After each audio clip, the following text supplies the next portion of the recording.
தமிழக சட்டப்பேரவையின் சபாநாயகராக தேர்வானார் ஜேசிடி பிரபாகர். ஏனென்றால் எதிர்வரிசையிலிருந்து யாரும் போட்டி போடல. ஆகையினால போட்டியின்றி தமிழ்நாடு சட்டமன்ற பேரவையின் 17வது சட்டமன்ற பேரவையின் சபாநாயகராக போட்டியின்றி தேர்வாகிறார் திரு ஜேசிடி பிரபாகர் என்பது குறிப்பிடத்தக்கது. மாண்புமிகு பேரவைத் தலைவர் அவர்களே என்று மாண்புமிகு முதலமைச்சர் உட்பட மாண்புமிகு எதிர்க்கட்சி தலைவர் உட்பட அடுத்து வரக்கூடிய ஆண்டுகளுக்கு விழிக்க போவது திரு ஜேசிடி பிரபாகர் அவர்களைத்தான். தமிழ்நாடு சட்டமன்ற பேரவை தலைவர் என்ற ஒரு அந்தஸ்து என்பது முதலமைச்சர் அந்தஸ்துக்கு ஒரு நிலை படிநிலைக்கு மேலே இருக்கிறது அப்படிங்கிறத நம்ம பார்க்கின்றோம். முதலமைச்சர் கூட சபாநாயகர் வருகைக்காக காத்திருக்கணும், சபாநாயகர் அவைக்கு வரும்பொழுது எழுந்து நிற்கணும். அது போன்ற உயரிய பொறுப்பு இந்த கான்ஸ்டிடியூஷனில் ஸ்பீக்கர் என்ற ஒரு பொறுப்பு. அதே போல துணை சபாநாயகராக பேரவையின் துணைத் தலைவராக ரவிசங்கர் தேர்வாகி இருக்கிறார் என்பது தெரிகிறது. காரணம், போட்டி எதுவும் இல்லை. எதிர் திசையிலிருந்து எதிரணியிலிருந்து அதிமுகவில் இருந்தோ இல்லை திமுகவில் இருந்தோ வேறு எந்த கட்சியிலிருந்தோ வேறு யாரும் மனு தாக்கல் செய்யலை அப்படிங்கிறத பார்க்கின்றோம்.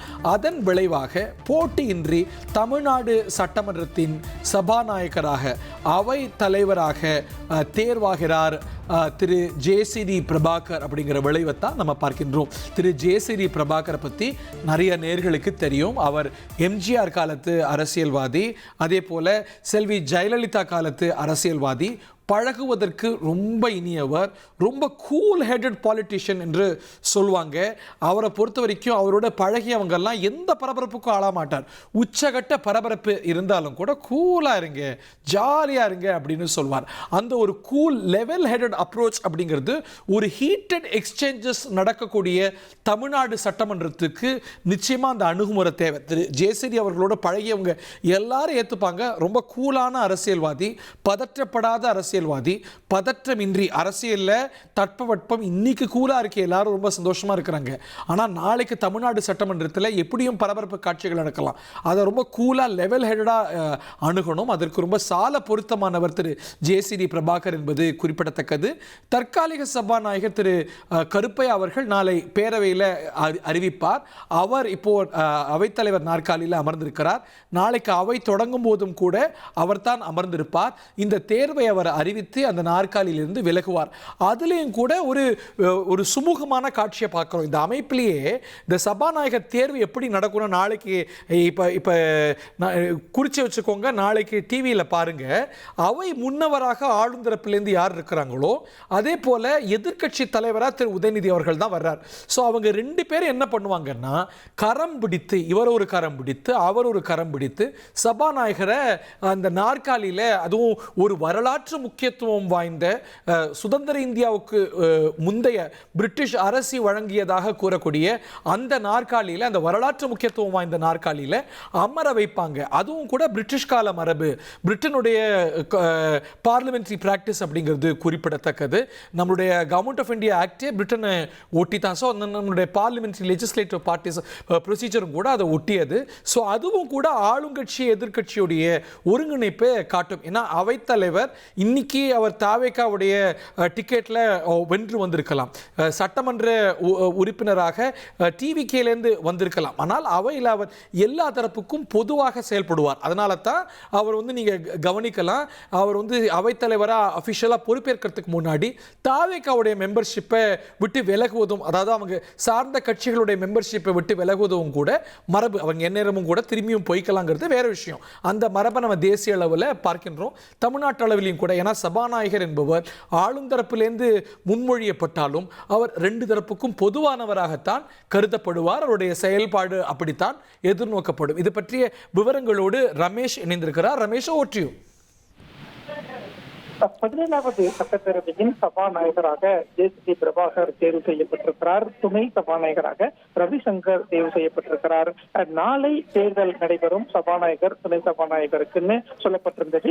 இன்றைய தினம் தமிழக வெற்றி கழகம் சார்பில் சென்னையில ஆயிரமணிக்கு தொகுதியில் போட்டியிட்டு வெற்றி பெற்ற ஜேசிடி பிரபாகர் மனு தாக்கல் செய்திருந்தார். அதே மாதிரி திருச்சி மாவட்டம் தேயூர் அணி தொகுதியில போட்டியிட்டு வெற்றி பெற்றிருந்த ரவிசங்கர் துணை சபாநாயகர் மனு தாக்கல் செய்திருந்த அப்படிங்கிறத பார்க்க முடிந்திருந்தது. வேறு யாரும் மனு தாக்கல் செய்வார்களா, சபாநாயகர் துணை சபாநாயகர் பதவிக்கு இருக்குமா அப்படிங்கிற ஒரு எதிர்பார்ப்பு இருந்த நிலையில தான் மனு தாக்கல் செய்வதற்கான கால அவகாசம் முடிவடைந்த நிலையில வேறு யாரும் மனு தாக்கல் செய்யல. அதனால சபாநாயகராக ஜேசிடி பிரபாகர் போட்டியின்றி தேர்வாகிறார்ங்கிறத பார்க்க முடிகிறது. ஜேசிடி பிரபாகரை பொறுத்த வரைக்கும் சட்டப்பேரவையில அனுபவம் வாய்ந்த ஒரு மூத்தவர் அப்படின்னு பார்க்க முடிகிறது. அவர் இனி சபாநாயகராக செயல்பட போகிறார். துணை சபாநாயகர் இதுல முக்கியமா நம்ம பார்க்க வேண்டியது, முதல் முறையாக எம்எல்ஏவாக போட்டியிட்டு வெற்றி பெற்றவர். அவருக்கு துணை சபாநாயகர் ரவிசங்கருக்கு துணை சபாநாயகர் பதவி கிடைச்சிருக்கு அப்படிங்கிறதையும் பார்க்க முடிகிறது. துறையூர்ல முதல் முறையாக போட்டியிட்டு வெற்றி பெற்ற ரவிசங்கர் துணை சபாநாயகருக்கு போகிறார். தற்காலிக சபாநாயகர் கருப்பையா நாளை காலை 9:30 மணிக்கு பேரவை தொடங்கியதும் அதிகாரப்பூர்வமாக இந்த தகவலை அறிவிப்பார். நாளைய தினமோ அல்லது நாளை மறுநாளோ சட்டப்பேரவையில பெரும்பான்மை கூறும் அந்த தீர்மானம் வரப்போகுது. அதற்கு எம்எல்ஏக்கள் எல்லாருமே வாக்களிப்பார்கள். எனவே புதிய சபாநாயகராக பதவியேற்கக்கூடிய ஜேசிடி பிரபாகர் தான் அந்த பெரும்பான்மையை நிரூபிக்கக்கூடியதையும் வழிநடத்துவார் அப்படின்னு சொல்லப்பட்டிருக்கிறது. எப்போது பெரும்பான்மை கோரும் அந்த தீர்மானம் கொண்டு வரப்படும் அப்படின்லாம் இன்று இரவு நமக்கு அதிகாரப்பூர்வமாக தெரிந்துவிடும். ரமேஷ், இந்த ஸ்பீக்கர் எலெக்ஷனே பெரும்பான்மை இருக்கா இல்லையான்னு கட்டியம் கூறி சொல்லும் அப்படின்னு சொல்லுவாங்க. காரணம், பெரும்பான்மைக்கு ஆபத்து அப்படின்னா எதிர்க்கட்சிகள் ஒரு போட்டி சபாநாயகர் வேட்பாளரை நிறுத்திருக்க வாய்ப்பு இருக்கிறது. ஸோ இந்த பெரும்பான்மை மோஷன்ல இந்த ஃப்ளோர் டெஸ்ட்ல எதிர்க்கட்சிகள் அந்த திசையிலேயே இந்த ஆட்சிக்கு பெரும்பான்மை கிடைக்கக்கூடிய ஒரு சூழல் நிறுவப்படும். அதற்கு கட்டியம் கூறுகிறது சபாநாயகருடைய போட்டியின்றி தேர்வு அப்படிங்கிற இன்டர்பிரிட்டேஷனும் எடுக்கலாம் இல்லையா?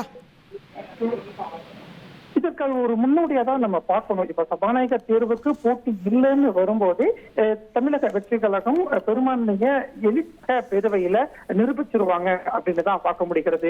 1,28,00,000 மனங்களை வென்ற தந்தி டிவி யூடியூப் சேனல். தவிர்க்க முடியாத தம்ப்நெயில், கலக்கலான கான்டென்ட்ஸ். நீங்களும் இந்த குடும்பத்தில் இணைய இப்பவே சப்ஸ்கிரைப் பண்ணுங்க.